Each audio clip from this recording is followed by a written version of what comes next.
এখানে আওয়ামী লীগাররা দেশের যাই চেলা চামুন্ডা লেসপেন্সাররা আছে তারা এবং ভারতীয় গোয়েন্দা সংস্থা রয়ের ষড়যন্ত্রে বিভিন্ন জায়গায় এই সংখ্যালঘুদের উপরে হামলা হচ্ছে এবং এই ঘটনাকে বিশ্ব মিডিয়ায় প্রচার করার জন্য যে এই যে বাংলাদেশে মৌলবাদের উত্থান হচ্ছে, উগ্রবাদীরা রাষ্ট্র ক্ষমতা দখল করছে, সেখানে সংখ্যালঘুরা নিরাপদ দেয়।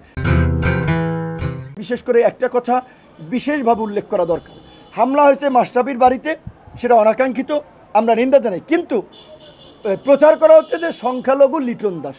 তাহলে এই যে ভারতীয় গণমাধ্যম যে বাংলাদেশ বিষয়ে যে নেগেটিভ প্রোপাগান্ডা ছড়াচ্ছে, বিভ্রান্তি ছড়াচ্ছে, শুভেন্দু অধিকারী যে পশ্চিমবঙ্গের যে বিজেপির যে সভাপতি, তিনি বলেছিলেন যে 1 কোটি হিন্দু শরণার্থীকে নাকি বাংলাদেশ থেকে ভারতে পাঠিয়ে দেবে।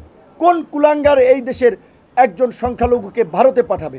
কে তাদের উপরে হামলা করবে সেটা আমরা দেখব। তা আমার দেশের ভাই, আমাদের বন্ধু, আমাদের স্বজন। বরঞ্চ আমরা যেটা তথ্য পাচ্ছি, এখানে আওয়ামী লীগাররা দেশের যাই চেলা চামুন্ডা লেসপেন্সাররা আছে তারা এবং ভারতীয় গোয়েন্দা সংস্থা রয়ের ষড়যন্ত্রে বিভিন্ন জায়গায় এই সংখ্যালঘুদের উপরে হামলা হচ্ছে এবং এই ঘটনাকে বিশ্ব মিডিয়ায় প্রচার করার জন্য যে এই যে বাংলাদেশে মৌলবাদের উত্থান হচ্ছে, উগ্রবাদীরা রাষ্ট্র ক্ষমতা দখল করছে, সেখানে সংখ্যালঘুরা নিরাপদ দেয়। কিন্তু আমি বিএনপি, জামাত, গণ অধিকার পরিষদ সহ সকল রাজনৈতিক দলকে অনুরোধ করব, যেই যে এলাকায় সংখ্যালঘুরা আছে আপনারা তাদের সহ একটা কমিটি করে তাদের ঘর বাড়ি সম্পদ আপনারা পাহারা দেবেন। এবং আমরা প্রত্যেকটি সংখ্যালঘু ভাই বোনকে বলবো, অন্তত গণ অধিকার পরিষদের নেতাকর্মীরা প্রয়োজনে রাত জেগে আপনাদের বাসা পাহারা দেবে। আপনারা যদি আক্রান্ত হন, গণ অধিকার পরিষদের এইখানে আপনারা এই খবরটুকু পৌঁছে দেবেন। এই যে ঘর পোড়ার মধ্যে যারা আলু পোড়া খেতে চায়, এদের ভিডিও রাখুন। ইন্টারিম গভর্নমেন্ট হইলে বিচারের মুখোমুখি তাদের হতে হবে। ভাবছে যে কি সরকার এরা গঠন করে বলাইছে, যারা লুটপাট করছে, এমপি হয়ে গেছে, মাস্তান হয়ে গেছে, গুন্ডা হয়ে গেছে, এখনই মার্কেট দখল, আরেকজনের ফ্ল্যাট দখল, আরেকজনের টেলিভিশন চ্যানেল দখল, আরেক সাংবাদিককে মাইরা হাউস থেকে বের করে দেওয়া, এই নৈরাজ্য আমরা চাই না। আমরা একটা শান্তি সম্প্রীতির বাংলাদেশ চাই, একটা সহনশীল সমাজ চাই, একটা গণতান্ত্রিক মূল্যবোধের সমাজ চাই। মারামারি, হানাহানি, প্রতিশোধ, প্রতিহিংসা এই দেশে গত 53 বছরে চলেছে। এই অ্যানালগ রাজনীতি, old generation corrupted politics, dirty পলিটিক্সকে তরুণ সমাজ ধুয়ে মুছে তারা পরিষ্কার করে নতুন রাজনীতি, নতুন বাংলাদেশ বিনির্মাণ করবে। যেই কারণেই তরুণরা আজকে এই শিক্ষা প্রতিষ্ঠান থেকে রাজপথে, কোটা সংস্কার থেকে রাষ্ট্র সংস্কারের দাবি তুলেছে। রাষ্ট্র সংস্কার করেই তরুণরা, যারা শিক্ষার্থী তারা শিক্ষা প্রতিষ্ঠানে ফিরবে, যারা রাজনীতি করছে তারা আগামীর বাংলাদেশের নেতৃত্ব দেবে। আপনারা সবাই ভালো থাকবেন। যদি বিশেষ কোনো প্রশ্ন না থাকে, আমরা এখন ঢাকা মেডিকেলে যারা যারা আহত আছে আমরা তাদের দেখার জন্য ঢাকা মেডিকেলে। আপনাকে যখন নিয়ে যাওয়া হয় তখন বলেন চোখ বেঁধে নিয়ে গেছে, কিন্তু আপনার বাড়ি থেকে যখন নিয়ে যাওয়া হয় তাদের কাউকে আপনি দেখতে পেরেছেন কিনা বা কণ্ঠস্বর চিনতে পেরেছেন কিনা, তারা কারা? না, আসলে আমি একটা, হ্যাঁ, আমার সামনে যদি উপস্থাপন করা হয়, রাইট, আমি ওই আলোচনা থেকে রাজনৈতিক আলোচনায় চলে গিয়েছিলাম। আমি একজনকে চিনতে পারবো, তার পুরো ফেস আমার মেমোরিতে সেট হয়েছে। যেমন ডিবি কার্যালয়ে আমাদেরকে মারধর করেছে এই আপনার এডিসি অ্যাডমিন ছিল শাহিন শাহ, তার রুমে, এবং আরেকজন ছিল ঢাকা মহানগর সম্ভবত উত্তরের যুগ্ম কমিশনার খন্দকার নুরুন নবী, তার রুমে চোরের মতো আপনার হাতে হ্যান্ডকাপ পরা, হাত আপনার এই যে আঙ্গুল ফ্র্যাকচার করে ফেলেছে, এখনও নাড়াতে পারি না, তাদের চোখ খোলা অবস্থায় মেরেছে। শাহিন শাহ, নুরুন নবী, তাদেরকে তো আমরা চিনি, এবং আরও যারা এই যে মেরেছে, এটা কিন্তু ওই শাহিন শাহ, নুরুন নবীদেরকে ধরলেই কিন্তু বের হয়ে যাবে। এবং এটা শুধু বিপিনুর একা মার খেয়েছে এইটা না, অনেকে সামাজিক অবস্থানের কারণে নেতাকর্মীরা ডিমোটিভেট হবে, এই কারণে মার খেয়ে রক্তাক্ত হয়ে নতুন পাঞ্জাবি পরে আদালতে হাজির হয়েছে। কিন্তু আমি বলেছিলাম যে জামাতের সেক্রেটারি জেনারেল একজন মুরব্বী মানুষ, তার মতো মানুষের গায়ে হাত তুলেছে। জাতীয় দলের ফুটবলার আমিনুল সাহেব ছিলেন, এই যে ঢাকা মহানগর দক্ষিণের মজরু ভাই, উত্তরের নীরব ভাই, তাদের মতো মানুষকেও ঝুলিয়ে মেরেছে। এইটা বললাম আপনাদেরকে। তো কাজী এই যে আয়নাঘরের এই দুর্বৃত্তরা, এদের বিরুদ্ধে তো অবশ্যই ব্যবস্থা নিতে হবে, না হলে তো এই আয়নাঘরে আবার জন্ম হবে। এবং আয়নাঘর কোথায় কোথায় আছে, আয়নাঘরে আরও যারা বন্দী আছে তাদেরকে অবশ্যই মুক্ত করতে হবে, এবং আমরা আয়নাঘর ভেঙে তছনছ করে দেবো। এই বাংলাদেশে কোনো আয়নাঘর আরেকটা বিষয়, 5ই আগস্টের বিজয় উল্লাসের পরে রাতের বেলায় বিভিন্ন থানায় আপনারা জানেন আমরা এই বিষয়ে কথা বলেছি। গতকালকেও রাজারবাগ পুলিশ লাইনে অনেকগুলো লাশ গিয়েছে, যারা সিনিয়র অফিসার তারা কেউ লাশের দায়িত্ব নিচ্ছেন না এমনও তথ্য এসেছে। এবং আপনারা জানেন 4 থেকে 5টা টেলিভিশনে ভাঙচুর, লুটপাট এবং হামলা চালানো হয়। আমার কথা যে এই ঘটনাগুলো কারা ঘটাচ্ছে বলে আপনি মনে করেন, এবং যারা এখানে কাজ করছে পুলিশ সদস্য কিংবা সংবাদকর্মী যারা ভেতরে রয়েছে তাদেরও তো সংসার রয়েছে, এই বিষয়ে আপনার কি বক্তব্য আছে? না, এটা পরিষ্কার আমরা বলেছি, কিন্তু এরা স্পষ্টত দুর্বৃত্ত এবং লুটেরা, যারা এই বিভিন্ন প্রতিষ্ঠানে অগ্নিসংযোগ করছে, ভাঙচুর করছে। এবং এই যে এখন আমাদের বিজয় হয়েছে, তাহলে এখন কেন থানায় আক্রমণ করা হবে? এই যে ধরেন ডিবি হারুন সাহেব কিংবা এই নুরুন নবী কিংবা এডিসি শাহিন শাহ, এই রকমের পুরো ডিবি কার্যালয় আমার ধারণা আপনার ধরেন 15 থেকে 20 জন অফিসার হবে, যে যারা বেপরোয়া ছিল, মারধর করেছে। তাহলে বাকি অফিসাররা তো ভালো। আর এই অপকর্মগুলো করেছে অফিসাররা, কনস্টেবল, একজন এসআই, তারা তো আমাদের সাথে কিছু করে নেই। এই যে কারাগারে গিয়েছিলাম, কারারক্ষীদের অত্যন্ত ভালো ব্যবহার, মানবিক ব্যবহার। তাহলে কেন একজন নিরীহ কনস্টেবল এসআইকে মারা হচ্ছে? অস্ত্র লুট করা হচ্ছে। থানার অস্ত্র কারা লুট করবে? এই অস্ত্র কোথায় নিয়ে যাবে? তো এটা স্পষ্টত দেশে আরেকটা নৈরাজ্য।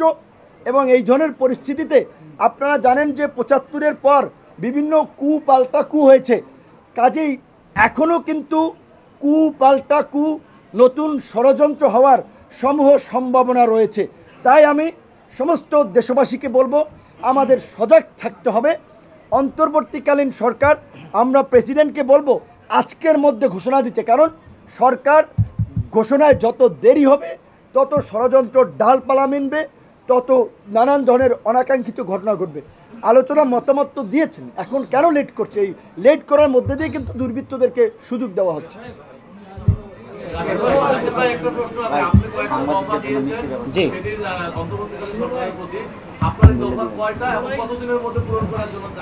আমরা এখন তো 15টি দফা দিয়েছি এবং এটি সংযোজন বিয়োজন করে আমরা যেটি বলেছি যে আমরা রাষ্ট্রপতি যেহেতু বিভিন্ন রাজনৈতিক দলের সাথে বসবে, আমাদের সাথে প্রথম দফা বসা হয়েছে, আরও তিনি বসতে চেয়েছেন, তো আমরা সেখানে আমাদের প্রস্তাবিত দফাগুলো আমরা সেখানে দিব। ইতিমধ্যে আমরা আজকে 15 দফা আমরা তুলে ধরেছি। প্রিয় সাংবাদিক ভাইরা, আপনাদের এইটা তো আপনাকে এখনই পূরণ করতে হবে, অন্যথায় এই নৈরাজ্য তো বন্ধ হবে না। এটা তো এখনই সম্ভব।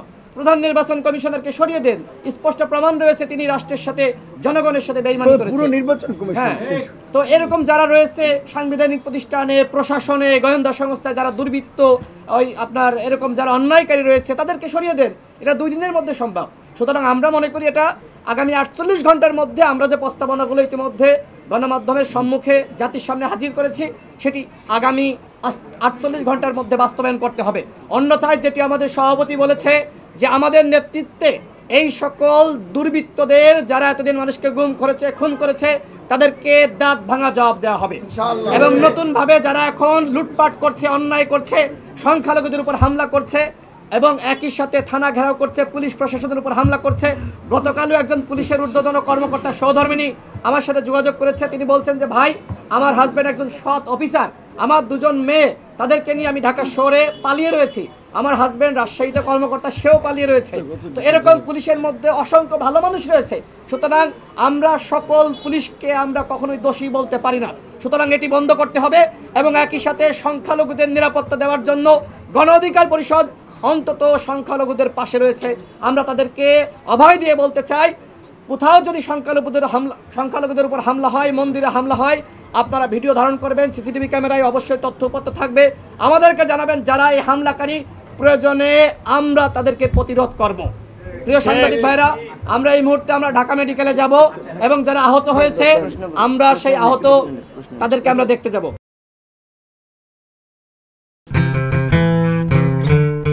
আগামী 1 জানুয়ারি জনপ্রিয় যে online television, online media change টিভির 5 বছর পূর্তি হবে। চেঞ্জ টিভির সাথে আমার অনেক দীর্ঘ এবং পুরনো সম্পর্ক, প্রায় বলতে পারেন ঘরের সম্পর্ক। আমি এই 5 বছর পূর্তি উপলক্ষে আমি চেঞ্জ টিভিকে আমার ব্যক্তিগত পক্ষ থেকে, বিপ্লবী ওয়ার্কার্স পার্টির পক্ষ থেকে আমি আন্তরিক শুভেচ্ছা এবং আমি অভিনন্দন জানাই। আমাদের এখানে গণমাধ্যমকে বলা হয় 4th স্টেট। একসময় ধরুন বিচার ব্যবস্থার প্রতি মানুষের একটা শেষ ভরসার জায়গা ছিল। সেই বিচার ব্যবস্থা যখন এখন বিরোধী দলের দমনের একটা প্রতিষ্ঠানে পর্যবসিত হয়েছে। এখন জনগণের পক্ষে বিরোধী দলের জন্য, জনগণের শোষিত নিপীড়িত অংশের জন্য গণমাধ্যমই হচ্ছে এখনো পর্যন্ত শেষ ভরসা। আমাদের এখানে ঐতিহাসিকভাবে গণমাধ্যম বরাবরই জনগণের গণতান্ত্রিক আকাঙ্ক্ষার পক্ষে ছিল, তার প্রত্যাশা আকুতিকে সে ধারণ করেছে। আমি বিশ্বাস করি চেঞ্জ টিভি তার এই ৫ম বছরে নতুন করে আবার গণমানুষের পক্ষে তার অঙ্গীকার ব্যক্ত করবে। গণমানুষের পরিবর্তনের যে আকাঙ্ক্ষা, অধিকার মুক্তির যে আকাঙ্ক্ষা, চেঞ্জ টিভি গণমানুষের এই আকাঙ্ক্ষাকে ধারণ করবে, সামনে এগিয়ে নেবে। আমি এই উপলক্ষে ৫ম বছরের পূর্তি উপলক্ষে আমি আরেকবার আমার পক্ষ থেকে, পার্টির পক্ষ থেকে শুভেচ্ছা, অভিনন্দন এবং ভালোবাসা জানাই। আশা করি আগামী দিনগুলোতেও আপনারা আরও সক্রিয়, আরও বলিষ্ঠভাবে আপনারা আপনাদের পেশাদারিত্ব নিয়ে আপনারা ইতিমধ্যে যে ভালোবাসা অর্জন করেছেন সেটাকে সম্বল করে আপনারা সামনে এগিয়ে যাবেন। আমি চেঞ্জ টিভির জন্য আমার অপার ভালোবাসা